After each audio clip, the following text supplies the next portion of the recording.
Okay, my name's Paul Tomasic from Illinois. I'd like to talk about your thinking, if you don't mind. In the Fortune magazine article that you sent to all the shareholders, you referenced a practice by Darwin that when he found something that was contrary to his established conclusions, he quickly wrote it down because the mind would have pushed it out.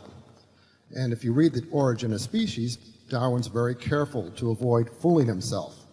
He very carefully asks and answers the hard questions. It's a feedback mechanism, and you've picked up on one of his feedback mechanisms to avoid fooling yourself.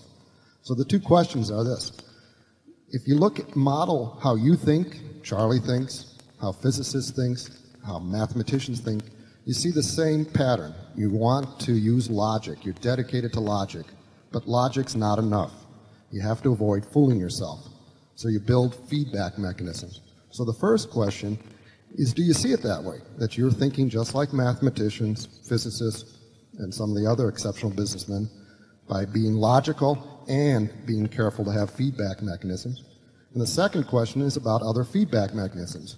Your partnership, sitting next to you, is a great feedback mechanism. It's hard to fool yourself when you partner with Charlie Munger. Right. This meeting's a feedback Hard to fool him, too. But that's not an accident.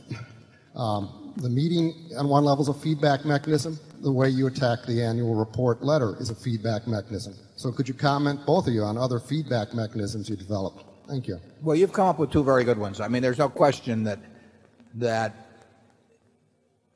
Charlie will not accept anything I say because I say it, whereas a lot of other people will. You know, I mean, it's just the way the world works.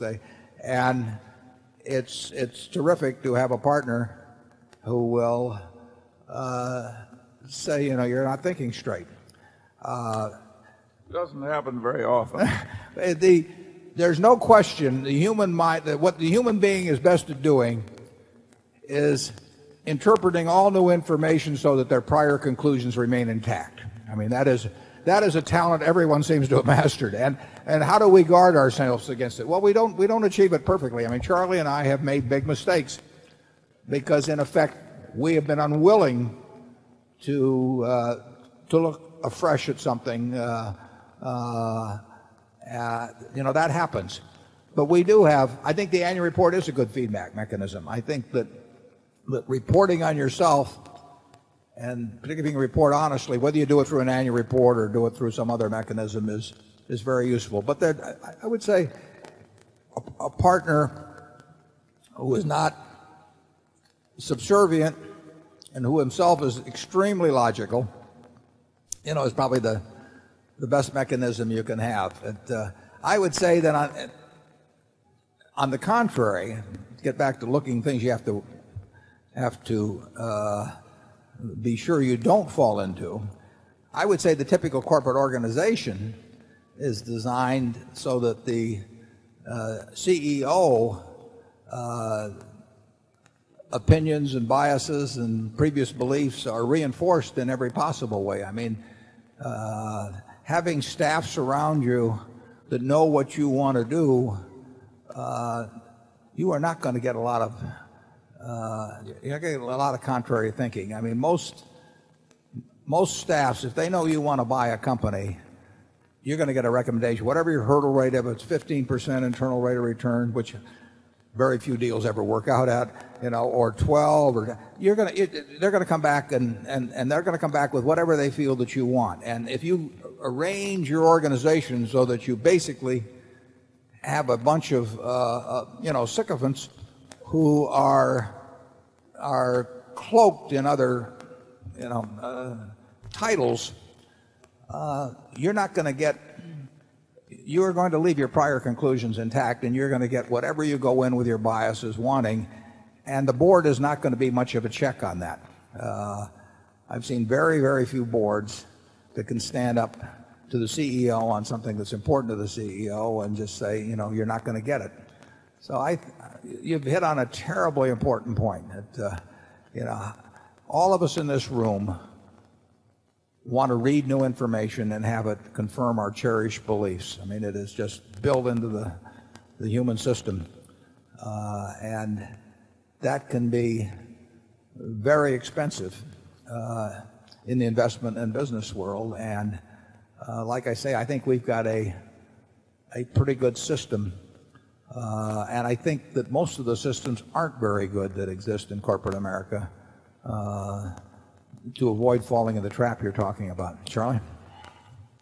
Yeah, I think it also helps to be willing to reverse course, even when it's quite painful. As we sit here, I think Berkshire is the only big corporation in America that is running off a derivative book. And we originally made the decision to allow the General Re derivative book to continue. It's a very unpleasant thing to do, to reverse that decision, yet we're perfectly willing to do it. Nobody else is doing it, and yet it's perfectly obvious, at least to me, that to say that derivative accounting in America is a sewer is an insult to sewage. Yeah. I would second that. I might not have chosen those exact words, and we may not even use those words in describing why we got out of it. But yeah, and in the first quarter of this year, we'll show quite a bit of income. And anything we say here, we ought to put on the internet, Mark. But I think we'll show what, 60 million or something like that of financial, or maybe it's 140. I'll take a look here. Yeah, we'll have 160 odd million of income in that funny little line we have from financial income. But that will be after an $88 million loss in terms of getting the first steps of getting out of the General Re, what used to be called General Re Financial Products derivative book. You know, those losses were there. I mean, some of that is a shutdown loss, 30 million or thereabouts is severance pay and that sort of thing. But the truth is that derivative accounting is absolutely terrible in this country, and there are a lot of companies that will not want to face up to what would be involved if they actually got out. Now, you're seeing derivative accounting unwound at Enron in a very major way. And believe me, it's not being unwound at a profit, except to the extent that the bankruptcy court lets them disaffirm certain contracts. And I mean, it is that there was no place where there was as much potential for phonying numbers at a place like Enron than in the derivative country. They were marking to model. They were doing all these things. You give a whole bunch of traders the ability to create income by putting little numbers down on a piece of paper that nobody can really check, and it can get out of control.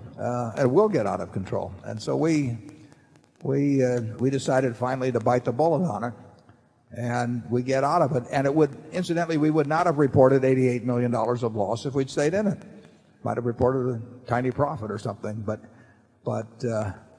in the end, you know, the loss was there, and there could well be some more to come in that, because once you get into derivatives, I think our longest contract may run 40 years or something like that. And then the guy who put the 40-year contract on the book probably got paid, you know, that week for putting it on virtually. And, you know, we've got a bunch of assumptions as to how it's all going to work out over 40 years. You couldn't devise a worse system. And in the end, you know, we didn't want to be in the business when we got in it, and we are now in the process of getting out. But you don't get out fast of something like this. I mean, you know, it's a little like hell. It's easy to get into, and it's very hard to get out of. Well, with that, we'll go off to lunch, and I'll see you here in another half hour or so. Thanks.